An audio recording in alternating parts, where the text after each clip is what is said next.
بسم اللہ الرحمن الرحیم۔ السلام علیکم۔ اپنا چینل میں ہم آپ کو خوش آمدید کہتے ہیں۔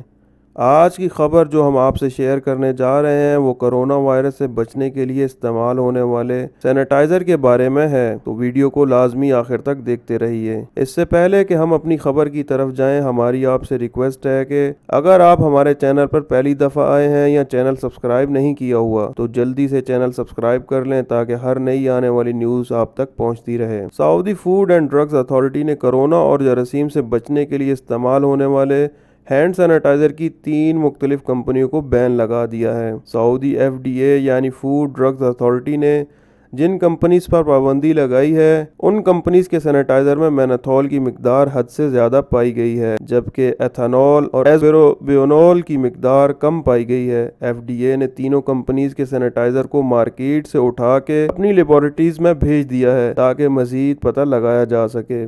ایف ڈی اے نے بتایا کہ یہ تینوں سینیٹائزر کمپنیز جن پہ پابندی لگائی گئی ہے غیر معروف ہیں۔ ایف ڈی اے کے ذمہ دار نے واضح کیا کہ تینوں کمپنیز جن میں پہلی کا نام ہینڈ سینیٹائزر، دوسری کا پیور جیل ہینڈ سینیٹائزر اور تیسری ڈیلیٹ نامی کمپنیز غیر معیاری سینیٹائزر بنا رہی تھیں جو کہ صحت کے اصولوں سے ہٹ کر تھا اور مقدار میں کمی بیشی کی وجہ سے پابندی لگائی گئی ہے اور لوگوں سے نہ خریدنے کا کہا گیا ہے اور پہلے سے خریدنے کی صورت میں دکاندار سے واپسی کرنے کا کہا ہے۔ اگر دکاندار واپس نہیں کرتا تو 1900 پر کال کر کے شکایات درج کرائیں، جس کے بعد دکاندار پر بھی کارروائی کی جائے گی۔ مزید اپڈیٹ رہنے کے لیے ہمارے ساتھ رہیے۔ شکریہ۔